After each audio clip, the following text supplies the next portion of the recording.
Hi friends, என்னோட கிச்சனை நீங்கள் இதுவரை இப்படி பார்த்துருக்கவே மாட்டீங்க. கரெக்டு தானே? பயங்கரமாக மெஸ்ஸியாக இருக்கா? இன்றைக்கி உள்ளுலாம் போயிட்டு வந்து சாமான்லாம் வாங்கி வச்சுட்டு போங்கடா அப்படின்னு சொல்லிட்டு போட்டு போய் ஒரு நாள் அப்படியே தூங்கிடுவோம்ல.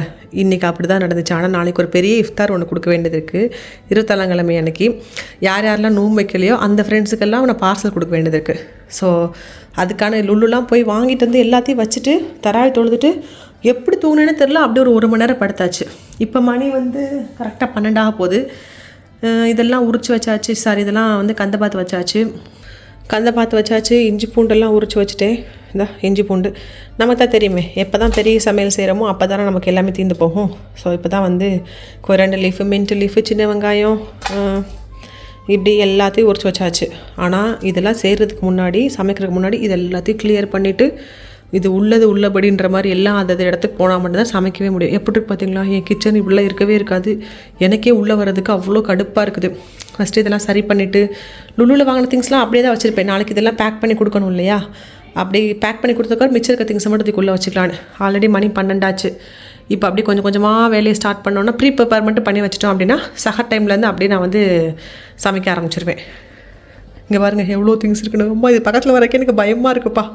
Hi friends, welcome to Safina vlogs. எல்லாருமே ஹாப்பியாகவும் சேஃபாக இருப்பீங்க நம்புகிறேன்.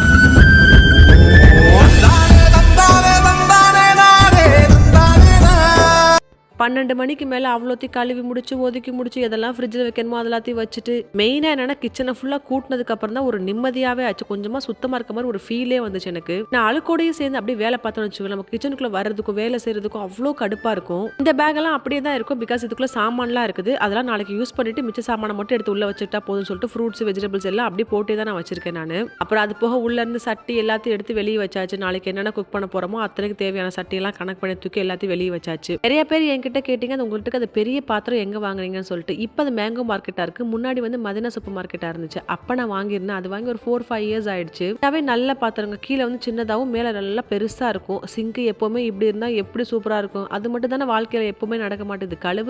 கழுவிக்கிட்டே இருக்கு. தேவையான அளவுக்கு மல்லி புதினால இருந்து சின்ன வெங்காயம் பெரிய வெங்காயம் எல்லாத்தையுமே உரிச்சு வச்சாச்சு. என்கிட்ட ஃபுட் ப்ராசஸ் இல்லாதனால எல்லா வெங்காயத்தையும் கையில் தான் கட் பண்ண வேண்டியதாக இருக்குது. ஏன் நீங்கள் ஃபுட் ப்ராசஸ் வாங்கிருக்கலாம்ல சிஸ்டர், உங்களுக்கு ரொம்ப யூஸ்ஃபுல்லாக இருக்கும்னு சொல்கிறதுலாம் கரெக்ட் தான். ஆனால் எப்பயாவது ஒரு இடம் தான் யூஸ் பண்ணுறோம். அதனால தான் இன்னும் நான் வாங்காமே இருக்கேன். இன்னொன்று என்னன்னா, சமீனா கிட்ட ஃபாத்திமா கிட்ட எல்லாம் இருக்கு. தேவையா இருந்தா அப்பப்போ அவங்க கிட்ட தான் கடை வாங்கிப்பேன். அதனால நான் இன்னும் வாங்காம இருக்கேன்ப்பா. இவ்வளோ பெரிய சமையல் செய்ய போறோம், எப்படினாலும் அடுப்பு அழுக்காதானே ஆக போகுதுன்ற மென்டாலிட்டி கூட இல்லாமல் சுத்தமாக தொடச்சு முடிச்சதுக்கு அப்புறம் வேலைய ஆரம்பிக்கிறேன். என்ன நினைச்சு சம்டைம்ஸ் எனக்கே எரிச்சலா தான் வருது. பிங்க் கலர் சட்டி வந்து என்னோட நெய்பர் கிட்ட இருந்து வாங்கி வச்சிருக்கு. இது வந்து கல்லு சட்டி, அது இரும்பு சட்டின்னு சொல்லுவாங்க இல்லையா, அது மாதிரி பயங்கர வெயிட்டா இருக்கும். இதுல அவங்க வந்து சின்ன சட்டில இருந்து பெரிய சட்டி வரை நல்லா செட்டா வச்சிருக்காங்க. அவங்க கிட்ட இருக்க பெருசை மட்டும் நான் வாங்கிட்டேன். நான் இந்த பிளாக் கலர் ரெட் கலர் ஃபுல்லா என்னோட தான். ஆல்ரெடி இந்த பிளாக் கலர் டீடைல்ஸ் பத்தி உங்கள்கிட்ட நான் சொல்லிட்டேன் இல்லையா. மேல இருக்க ரெட் கலர் வந்து என் வீட்டு கீழே இருக்க மதினா சூப்பர் மார்க்கெட்ல வாங்கினேன். அவசரத்துக்காக வாங்கினேன். ஆனால் உண்மையாக நல்லா யூஸ் ஆகுது. நல்ல பெருசாகவும் இருக்கு, குவாலிட்டியாகவும் இருக்கு. ஃபர்ஸ்ட் எடுத்தோன்னே பிஸ்மில்லான்னு சொல்லிட்டு ஸ்வீட்ஸ் எல்லாம் தான் முடிவு பண்ணியிருந்தேன். முதல்ல எடுத்தோன்னே கேரமல் செஞ்சு வச்சுட்டு ஆற வச்சுட்டு அதுக்கு ஃப்ரிட்ஜில் தூக்கி வச்சிட்டோம்னு வச்சுக்கோங்களேன். ஈவினிங் டைம்ல எடுத்தா போதும். அந்த அளவுக்கு சூப்பராக செட் ஆகி நல்லா வந்துடும் உங்களுக்கு. உங்கள்கிட்ட நான் இன்னொரு விஷயத்தை ஷேர் பண்ணணும். யாருக்காவது நீங்கள் சாப்பாடு கொடுக்குறீங்க, இஃப்தார் கொடுக்குறீங்க அப்படின்னா மெயினாக நீங்கள் என்ன சாப்பிடுவீங்களோ, நீங்கள் என்ன சமைப்பீங்களோ அதுவே அவங்களுக்கு இஃப்தார் கொடுக்கறதுக்கு ட்ரை பண்ணுங்க. எப்பவுமே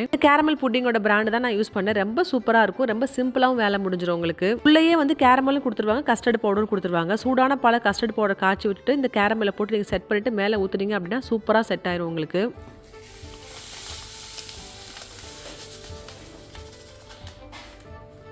இதில் எந்த விதமான சுகர் எதுவுமே கலக்க தேவையில்லை. எல்லாமே அதுலேயே உங்களுக்கு இருக்கும். நல்லா கஸ்டர்டு காய்ச்சற மாதிரி காய்ச்சிட்டு நல்லா ஒரு பதம் கெட்டியானதுக்கப்புறம் எடுத்து ஊற்றிட்டீங்க அப்படின்னா உங்களுக்கு சூப்பராக கெட்டி ஆகிடும். நல்லா ஆறுனதுக்கப்புறம் லிட்டு போட்டு க்ளோஸ் பண்ணி ஃப்ரிட்ஜில் வைங்க. இல்லைன்னா மேலே ஃபுல்லாக ட்ரை ஆன மாதிரி ஆகிடும். இதுக்கு மேலே நீங்கள் உங்களுக்கு வேணும்னா நட்ஸ் கூட சேர்த்துக்கலாம், நல்லா இருக்கும். ஆனால் சிம்பிளாக இப்படி சாப்பிட்டு பாருங்க, ரொம்ப சூப்பராக இருக்கும். இன்னைக்கு நான் என்னென்ன சமைக்கிறேன்றதை என்னால் ஃபுல்லாக சொல்ல முடியாதுங்க. ஆனால் பெரிய குவான்டிட்டி சமைக்கும் போது என்ன மாதிரி டிப்ஸ் எல்லாம் தேவைப்படுன்றது கண்டிப்பாக உங்க கூட நான் ஷேர் பண்ணுறேன். வீடியோ ஸ்கிப் பண்ணாமல் பாருங்க. பெரிய குவான்டிட்டி சமைக்கிற அளவுக்கு நம்ம கிட்ட பெரிய குக்கர் இல்லை. அப்படியே பெரிய குக்கர் இருந்தாலும் இந்த மாதிரி ரைஸை ஃபுல்லாக போட்டு வேக வைக்கும்போது அடியில் ஃபுல்லாக அடி பிடிச்சிரும். பெட்டர் எப்பவுமே இந்த மாதிரி என்ன பண்ணுங்க, ரெண்டா பிரித்து செஞ்சீங்க அப்படின்னா அடியில் அடி பிடிக்காம நல்லா இருக்கும். இல்லைன்னா மொத்த சோறு கருகின மாதிரி ஸ்மெல் வந்துடும். நான் அதை தான் பண்ணிக்க நோம்பு கஞ்சி அப்படியே அளவை ரெண்டா பிரித்து ஒவ்வொன்றுக்கு தனித்தனியாக வெங்காயம் இஞ்சி பூண்டுலேருந்து எல்லாமே தனித்தனியாக பிரித்து தான் நான் போட்டிருக்கேன். ஒரு ஷிஃப்ட் போட்டு வேக வச்சு கொட்டினதுக்கப்புறம் மறுபடியும் இன்னொரு ஷிஃப்ட்டுக்கு தேவையானதெல்லாம் போட்டு வேக வச்சு மொத்தமாக அதுக்கப்புறம் தான் கஞ்சி பண்ண போகிறேன். நான் எப்பவுமே சின்ன குவான்டிட்டி பண்ணாலும் சரி, பெரிய குவான்டிட்டி பண்ணாலும் சரிங்க. இல்லைன்னா யாருக்கா கொடுக்கா இருந்தாலும் சரி, ஃபுட்டில் எந்த விதமான காம்ப்ரமைஸும் நான் முடிஞ்ச அளவுக்கு நான் பண்ண மாட்டேன். நான் சின்ன வெங்காயம் யூஸ் பண்ணுறேன்னா வீட்டுக்கு எல்லாத்துக்கும் சமைக்கும் போது நான் பெரிய குவான்டிட்டி செய்யும் சமைக்கும் சின்ன வெங்காயம் தான் நான் யூஸ் பண்ணுவேன். அப்பதான் எனக்கு மனசுக்கு திருப்தியா இருக்கும். இந்த மாதிரி சின்ன சின்ன விஷயங்களையும் பார்த்து பண்றது ரொம்ப கஷ்டம் தான், நான் அக்செப்ட் பண்றேன். ஆனா எனக்கு என்னன்னா, நம்ம வீட்டுக்கு சமைக்கும் போது ஒரு மாதிரி சமைச்சிட்டு வெளியே கொடுக்கும்போது வேற மாதிரி சமைச்சு கொடுத்தா எனக்கு மனசுக்கு ஒரு மாதிரி கில்ட்டியா இருக்கும்.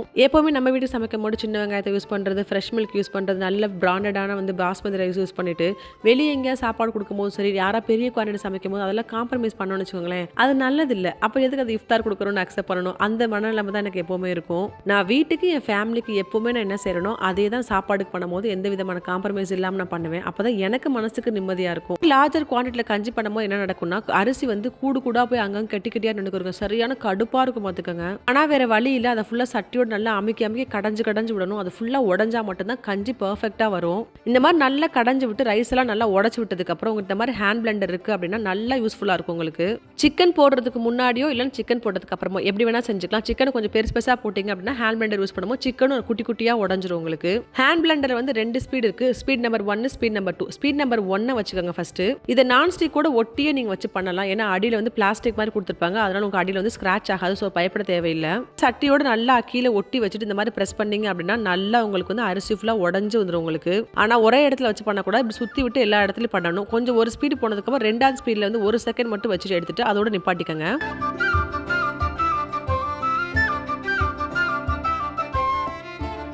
உங்களோட கஞ்சி சட்டியில் 1 ரவுண்ட் இல்லைனா 2 ரவுண்ட் அவ்வளோதான் பண்ணணும். அதுக்கு மேலே பண்ணால் கஞ்சி கூல் ஆகிடும். அதை நல்லா ஞாபகம் வச்சுக்கோங்க. மாதிரி லார்ஜர் குவான்டிட்டியில் சமைக்கிறவங்களுக்கு இந்த டிப்ஸ் ரொம்ப யூஸ்ஃபுல்லாக இருக்கும். இந்த மாதிரி பெரிய அளவுக்கு நீங்கள் கஞ்சி பண்ணுறீங்க அப்படின்னா இது கண்டிப்பாக ஒன் டைம் ட்ரை பண்ணி பாருங்க, செம்மையாக ஒர்க் அவுட் ஆகும். இஃப்தார் மீட்டை பொண்ணு வச்சிருந்தேன் இல்லையா, அப்போ சிக்கன்லாம் போட்டதுக்கப்புறம் தான் பிளெண்டர் யூஸ் பண்ணேன். அந்த கஞ்சியும் ரொம்ப சூப்பராக தான் இருந்துச்சு. இதில் சிக்கன் அங்கங்கே முழுசாக தெரியணுன்றக்காக இந்த மாதிரி மெத்தட் நான் யூஸ் பண்ணியிருக்கேன். அவ்வளோதான், கஞ்சி முடிஞ்சிச்சு. தால்ஸ் போட்டோன்னே இப்போ கேரமல் புட்டிங் ஃபுல்லாக நல்லா ஆறிடுச்சு. இது நல்லா கேப் போட்டுட்டு அதுக்கப்புறம் ஃப்ரிட்ஜில் எடுத்து செட் பண்ணிட்டோம் அப்படின்னா ஈவினிங் கொடுக்கப்போ நல்லா சில்லுன்னு இருக்கும் அவங்களுக்கு சாப்பிட்றதுக்கு.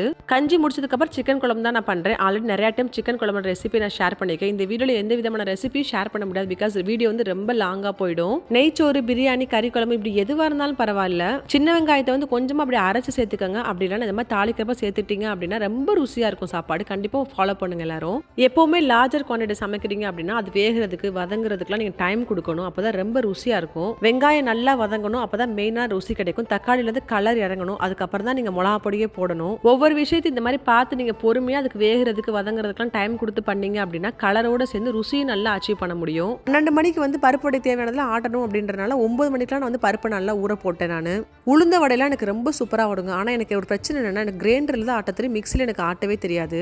என்னோட கிரைண்டர் ஒரு பெரிய மிஸ்டேக்காக இருக்குது. இப்போ அதில் செய்ய முடியாது, ஏன்னா ஆட்டிட்டு இருக்கும்போது படார்னு கவுந்துருது வேறு. அது வேலைக்கு மேலே வேலை வச்சு விட்ரு சைத்தான். அதனால பிருந்தாவை தான் நான் கூப்பிட்டுருக்கேன். அவங்களுக்கு தான் இஃப்தாரே கொடுக்க போறா, இருந்தாலும் அவங்களுக்கு கூப்பிட்டு தான் ஹெல்ப் கேட்டிருக்கேன். வேற வழி தெரியல, ஆத்தா மூமெண்ட் தான் எனக்கு. அவங்க சூப்பராக மிக்சியில் ஆட்டுவாங்க, அதுல வடையும் போட்டு கொடுக்குறேன்றாங்க. பெரிய வேலையும் மிச்சமாயிடுச்சு எனக்கு. தேங்காவும் கேஷ்யூநட்டும் போட்டு அரைச்சு ஊற்றியாச்சு. சிக்கன் குழம்பு பக்காவா ரெடி ஆயிடுச்சு. நீங்க நெய் சோறு பண்ணாலும் பரவாயில்ல, பிரியாணி பண்ணாலும் பரவாயில்ல, உலைக்கு தேவையான தண்ணி பக்கத்து அடுப்பில் மெயினாக காய வச்சிருங்க.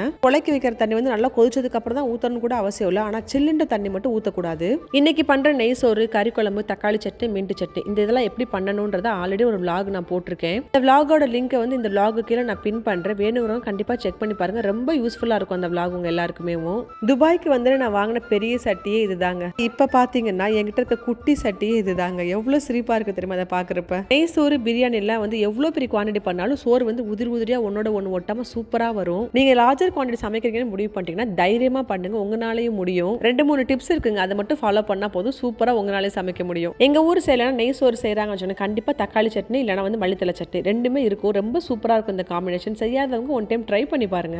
இவ்வளோ நேரம் நெய் சோறு, கறி குழம்பு இதெல்லாம் பண்ணதெல்லாம் பெரியவங்களுக்காக தான். இந்த ஒயிட் பாஸ்தா மட்டும் தான் கிட்ஸுக்காக நான் பண்ணிருக்கேன். எப்பவுமே பாஸ்தா பண்றீங்க வச்சுக்கோங்க, முன்னாடி எல்லா வெஜிடபிள்ஸும் ரெடியா கட் பண்ணி வச்சிருங்க. பிகாஸ் பாஸ்தா பண்ணும்போது வெங்காயம், பூண்டு இப்படி எதுவுமே கருகிடக்கூடாது. கருகிடுச்சுன்னா ஸ்மெல்ல இருந்து கலர்ல இருந்து எல்லாமே சேஞ்ச் ஆயிடும்.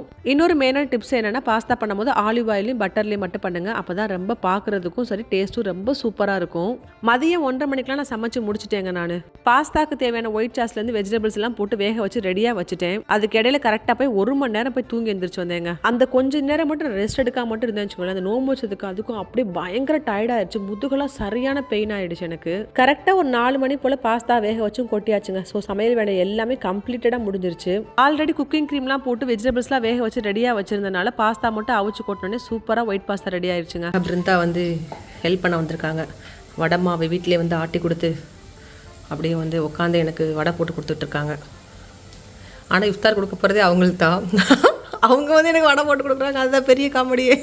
என் பிருந்தா என்ன பிருந்தா எனக்கு மட்டும் கொடுக்கல, தமிழ்நாட்டு எல்லாருக்கும் அவங்களுக்குலாம் சும்மா உப்புக்கு சப்பா. ஆனால் கொடுக்க வேண்டியது சமீரா ஃப்ரெண்டுக்கு, யாமினிக்கு, அப்புறம் ரம்யாவுக்கு.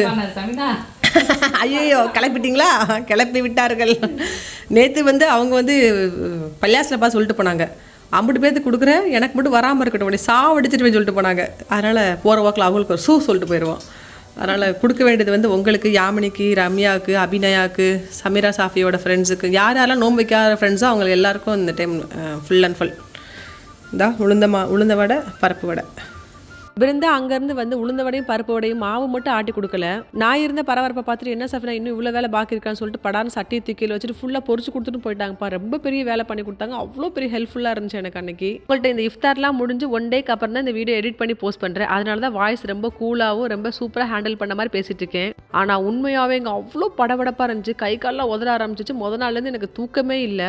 நான் எப்போவுமே அப்படிதாங்க, எப்போல்லாம் பெரிய சாப்பாடு செய்கிறேன்னா நாள்லேருந்து தூங்கவே மாட்டேன்னு வச்சுக்கோங்களேன். அடுத்த 2 நாளைக்கு நான் எந்திரிக்கவே மாட்டேன். அந்த அளவுக்கு டயர்டாக இருக்கும் எனக்கு. ஃபர்ஸ்ட் எடுத்துன்னு பேக் பண்ணது மின்ட் சட்னி தாங்க. அதுக்கப்புறம் ஃப்ரூட்ஸை ஃபுல்லாக பேக் பண்ணி ஓரமாக வச்சுட்டேன். வாட்டர் மிலான் வைக்கலாம்னு நினச்சேன், ஆனால் அது வச்சோம்னா ஃபுல்லாக தண்ணி ஆகிடும்ன்றக்கா அதை மட்டும் விட்டுட்டேன்ப்பா நான். லாஸ்ட் வீடியோவில் போட்டிருந்த ட்ரெஸ்ஸும் இந்த வீடியோவில் போட்டிருந்த ட்ரெஸ்ஸும் ஒரே மாதிரி இருக்குல்ல. இந்த மாதிரி எந்த யூடியூபரும் பண்ண மாட்டாங்க. ஒவ்வொரு வீடியோவில் நியூ ட்ரெஸ் தான் போடணும், அவ்வளோ ப்ரெசென்டபுளாக இருப்பாங்க. ஆனால் எனக்கு அன்னைக்கு இருந்த மனநிலைமைக்கு எது துவச்ச ட்ரெஸ் மேலாக இருக்கோ அதை டபக்குன்னு தூக்கி போட்டு வந்துட்டேன் நான். அவ்வளோ நேரம் நைட்டில் தான் பப்பரப்பான்னு சமைச்சிக்கிட்டு உட்காந்துருந்தேன் நான். எப்படி பேக் பண்ணி முடிச்சோன்னு நம்மளும் சேர்ந்து போய் தான் கொடுக்கணும்னு சொன்னேன். மேலாக இந்த ட்ரெஸ் தூக்கி போட்டு வந்துட்டேன். அப்புறம் தான் நோட் பண்ணுறோம், ஐயோ இப்படியா பண்ணிருக்கோம் சொல்லிட்டு. ஒரு மெயினான விஷயம் என்னன்னா, இஃப்தார் கொடுக்குறீங்க அப்படின்னா ஜூஸை இந்த மாதிரி பாக்ஸில் ஊற்றவே ஊற்றாதீங்கப்பா. டே டு டேலாம் ஜூஸுக்குன்னு சொல்லி பாட்டில் விற்கிது, அந்த மாதிரி வாங்கி கொடுங்க. இது வந்து ரொம்ப ஒஸ்டான விஷயமா மாறிடுச்சு. இதோட கேப் வந்து ரொம்ப லூஸாக இருக்குங்க. காரெல்லாம் கொண்டு போகும்போது கவுந்துருமோன்னு சொல்லிட்டு நெஞ்சே பதற மாதிரி இருந்துச்சு. பள்ளிவாசல் அதே இருக்குல்ல, எனக்கு அப்படி தோணுச்சு. பள்ளிவாசல் இப்படி தான்ப்பா கிண்டுவாங்க, அதே மாதிரி செய்கிறப்பா. நாங்கள் பார்த்து வளர்ந்துருப்போம்ல, என்னதான் நீங்கள். ஐயோ அந்த அது அப்படி மேலே தூக்கி வச்சேன்னா சேம் பள்ளிவாசல் நான் வந்துருச்சு. ஆனால் லைன் தான் கிடையாது. கலக்கி ஊற்றுமா? பள்ளிவாசலில் வேலை செய்கிறேன். பள்ளிவாசலில் அப்படி தான் நான் சொல்லுவான், கேந்த கலக்கி ஊற்றுனா என்னாச்சு, கைக்கு வலிக்குதா இல்லை கஞ்சிக்கு வலிக்குதா அப்படின்னு கேட்போம். நீங்கள் கேட்பீங்க, நல்லா வாய் இருக்குல்ல. 5 மணி முடி கூலாக ஹேண்டில் பண்ணிட்டு இருந்தேங்க. அதுக்கு மேலே தாங்க பயங்கர பதட்டமாயிருச்சு. பேக் பண்ண போதெல்லாம் ஒன்றுமே புரியவே இல்லை. சமைச்சிருந்து ஃபுல்லாக 9 to 10 ஐட்டம் வந்துருச்சு. 10 ஐட்டத்துக்கு 17 பாக்ஸ் போடும்போது கணக்கு என்னாச்சுன்னு யோசிச்சு பாருங்களேன். இவ்வளோ தூரம் கஷ்டப்பட்டு பேக் பண்ணதுக்கப்புறம் எது ரைஸ், எது பாஸ்தா, எது சட்னின்னு சொல்லிட்டு ஒரே பயங்கர குழப்பமாயிடுச்சு. நான் பதட்டப்பற பார்த்து என் பொண்ணெல்லாம் பயந்தே போயிடுச்சுன்னு வச்சுக்கோங்களேன். என் பொண்ணு தான் வந்து ஒரு மார்க்கர் எடுத்துட்டு வந்து கரெக்டாக எல்லாத்தையும் மார்க் பண்ணி எழுதி வச்சுச்சு. நான் இவ்வளோ தூரம் கஷ்டப்பட்டு முடிச்சிருந்து எல்லாம் பண்ணிட்டேன், அது பிரச்சனை இல்லை. அதை என்னன்னா கொடுக்க போகிற கவரில் எல்லா ஐட்டமே எல்லாருக்கும் போய் சேரணும். அது தான் பயங்கர குழப்பமாயிருச்சு, பயங்கர பதட்டமாகவும் ஆயிடுச்சு எனக்கு. லாஸ்டா நான் ஃபுல் ஃபுட் ஐட்டத்தையும் போட்டு கொடுக்குறேன். என் தம்பி அதை எல்லாத்தையும் க்ளோஸ் பண்ணி ஓரமா தூக்கி வச்சுட்டு இருந்தான். என் பொண்ணு என்னென்ன ஃபுட் ஐட்டம் சொல்லிட்டு மேலே ஃபுல்லாக மார்க்கரில் எழுதிச்சு. அது மட்டும் எழுதாமல் இருந்துருச்சு. நான் ஒவ்வொன்றையும் திறந்து பார்த்து தான் பேக் பண்ணிக்கணும்னு வச்சுக்கோங்களேன். அவ்வளோ கஷ்டப்பட்டுருப்பேன் நான். எப்பவுமே என்ன பிரச்சனை தெரியுமாங்க, பெரிய குவான்டிட்டி சமைக்கிற பிரச்சனை இல்லை. சமைச்சிட்டு ஒரு இடத்துக்கு டெலிவரி பண்ணுறதா இருக்கும், அதை எடுத்துட்டு போகிறதா இருக்கட்டும், அந்த டைமுக்கு போய் சேர்க்கணும்ல, அங்கே தாங்க நெஞ்செல்லாம் அப்படியே வெடிச்சு போகிற அளவுக்கு பதட்டமாயிருது எனக்கு. இதே நம்ம வீடாக இருந்தால் எல்லாம் நம்ம வீட்டுக்கு வருவாங்க, நம்ம கொஞ்சம் ரிலாக்ஸாக இருக்கலாம், நம்ம வீட்டில் தான் இருக்குன்ற ஒரு பதட்டம் இல்லாமல் இருக்கும். நம்ம வெளியே எடுத்துட்டு போகிறோமா அவ்வளோதான், அன்னைக்கு கை காலெல்லாம் உதற ஆரம்பிச்சிடும். நான் நினச்சிட்டு இருந்து எல்லாத்தையும் பேக் பண்ணி முடிச்சிட்டோம் அவ்வளோதான் சொல்லி திரும்பி பார்த்தா தக்காளி சட்னி நான் பேக் பண்ணவே இல்லைங்க. அதை பேக் பண்ணிட்டு இருக்கும்போது திடீர்னு ஓட ஆரம்பிச்சிட்டேன். எங்கப்பா ஓடுற அப்படி கேட்குறேன். ஃப்ரிட்ஜுக்குள்ள தாங்க கேரமல் வச்சிருக்கேன், எல்லாத்தையும் செட் பண்ணி வச்சுட்டு மறந்துடுவேங்கன்னு சொல்லிட்டு அதை எடுத்துட்டு போய் வெளியே வச்சதுக்கப்புறம் தான் எல்லாருக்குமே தெரியும் நான் கேரமல் பண்ணியிருக்கேன்னு சொல்லிட்டு. அன்னைக்கு என் வீட்டு கிச்சனில் பெரிய பூகமாக தான் நடந்துச்சுன்னு வச்சுக்கோங்களேன். இப்போ நிறைய பேர் நினைப்பாங்க இவ்வளோ கஷ்டப்பட்டு எதுக்கு பண்ணுறீங்கன்னு சொல்லிட்டு. அப்படி இல்லை, இது கஷ்டம் தான், நான் இல்லைன்னு சொல்ல மாட்டேன். அது ஒரு ஆளாக பண்ணுறது ரொம்ப கஷ்டம். நமக்கு இங்கே முஸ்லீம் ஃப்ரெண்டாக இருக்கட்டும், நான் முஸ்லீம் ஃப்ரெண்டாக இருக்கட்டும், கல்ஃபை பொறுத்தவரைக்கும் அந்த மாதிரி எந்த விதமான வேறுபாடுமே கிடையாது. நமக்கு ஃப்ரெண்டு கிடைக்கிறதே பெரிய விஷயம். ஃபர்ஸ்ட் ஆஃப் ஆல் நோம்பு வைக்கிறவங்க எப்பவுமே டெய்லி ஏதாவது செஞ்சு சாப்பிட்டுப்போம். ஆனால் நோம்பு வைக்காத நம்ம ஃப்ரெண்ட்ஸுக்கு நம்ம வீட்டில் என்ன சமைக்கிறோம், என்ன மாதிரி ட்ரெடிஷன்ஸ்லாம் ஃபாலோ பண்ணுறோன்னு கொடுக்கும்போது அவங்களுக்கு ஒரு எக்ஸ்பீரியன்ஸ் கிடைக்கும். அதுக்காக தான் இதெல்லாம் மெனக்கெட்டு செஞ்சு கொடுக்குறது. நம்ம செஞ்சு கொடுக்கலாம், கண்டிப்பாக எங்கேயாவது ஒரு இடத்துல இஃப்தாரில் போய் சாப்பிட தான் போகிறாங்க, அதெல்லாம் இல்லை. ஆனால் நம்ம கையால் ஸ்பெஷலாக செஞ்சு கொடுக்கும்போது அது ஒரு பரக்கத்து இருக்குங்க. இந்தியாவில் இருக்க எல்லாருமே பள்ளியாசில் போய் நோம்பு கொஞ்சம் வாங்கி சாப்பிடலாம். ஆனால் இங்கே அப்படி இல்லை, நம்ம செஞ்சு கொடுத்தா தான் அவங்களும் சாப்பிட முடியும். இன்னொன்று என்னன்னா, நம்ம வந்து ஈதில் என்ன சமைக்கிறோம், என்ன சாப்பிட்றோம், என்ன மாதிரி விஷயங்கள்லாம் ஃபாலோ பண்ணுறோம்னு சொல்லி அவங்களுக்கும் தெரிய வரும். இன்னொரு மெயினான இம்பார்ட்டன்ட் திங் என்னன்னா, அதர் ரிலீஜன்ஸ் ஃப்ரெண்ட்ஸை நம்ம ரெஸ்பெக்டோட ட்ரீட் பண்ணுன்றது நம்ம கிட்ஸுக்கு சொல்லாமல் சொல்லி கொடுக்குறோம். எல்லாத்தையுமே அல்ஹம்துலில்லாஹ்னு சூப்பராக பேக் பண்ணி நோம்பு திறக்கும் போது அவங்க கையிலலாம் இந்த ஃபுட் இருக்கிற மாதிரி நாங்கள் கரெக்ட் டயத்துக்கு கொண்டு போய் கொடுத்துட்டோங்க. என்னோட குடும்பத்துக்கு இத்தனை பேத்துக்கு இஃப்தார் கொடுக்கக்கூடிய பாக்கியத்தை ஆண்டவன் கொடுத்துருக்கான்னு சொல்லிட்டு அவனுக்கு தான் மிகப்பெரிய நன்றி சொல்லணும். இன்னொரு முக்கியமான விஷயம் என்னன்னா, இந்த கல்ஃபில் என் வாழ்க்கையில் இவ்வளோ ஃப்ரெண்ட்ஸ் என் கூட இருக்காங்கன்னு நினைக்கும் போது அவ்வளோ சந்தோஷமா இருக்கு. அத்தனை பேருக்கும் தேங்க்யூ ஸோ மச். ஃபுட்டை சாப்பிட்டு சாப்பிட்ட அத்தனை பேருமே ரொம்ப சூப்பராக இருக்குன்னு சொல்லியிருந்தாங்க. இந்த மாதிரி சமைச்சு கொடுக்குறேன்னு சொன்னதுக்கு எல்லாரும் அக்செப்ட் பண்ணதுக்கு உங்கள் எல்லாருக்குமே ரொம்ப தேங்க்யூ. எனக்கு ஒரு வாய்ப்பு கொடுத்ததுக்கு. என்னை சப்ஸ்கிரைப் பண்ணி சப்போர்ட் பண்ணுற அத்தனை பேருக்கும் தேங்க்யூ. என்னை சப்ஸ்கிரைப் பண்ணால் பார்க்குறீங்களா, கொஞ்சம் சப்ஸ்கிரைப் பண்ணி சப்போர்ட் பண்ணுங்க. இன்னொரு நல்ல விளாக்ல உங்களை எல்லாரும் மீட் பண்ணுறேன். இன்ஷால்லா நெக்ஸ்ட் விளாக் வந்து ரமதான் விளாகாக தான் இருக்கும்னு நினைக்கிறேன். எல்லாருக்குமே பெருநாள் நல்வாழ்த்துக்கள். ரமதான் கரீம் அண்ட் தேங்க்யூ ஃபார் வாட்சிங்.